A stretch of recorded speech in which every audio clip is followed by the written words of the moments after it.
Hello everyone, welcome to Business Learning School. I have started a new series where I'll be describing different accounting and finance terms so that you don't get confused. Today's topic is what is actual cost.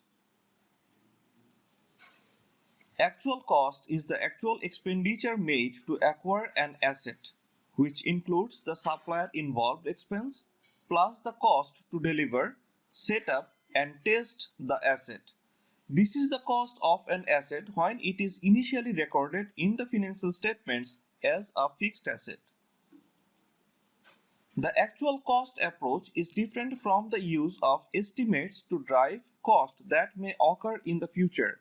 The two approaches are commonly blended together so that budgeted costs driven in advance are compared to actual cost to create a variance.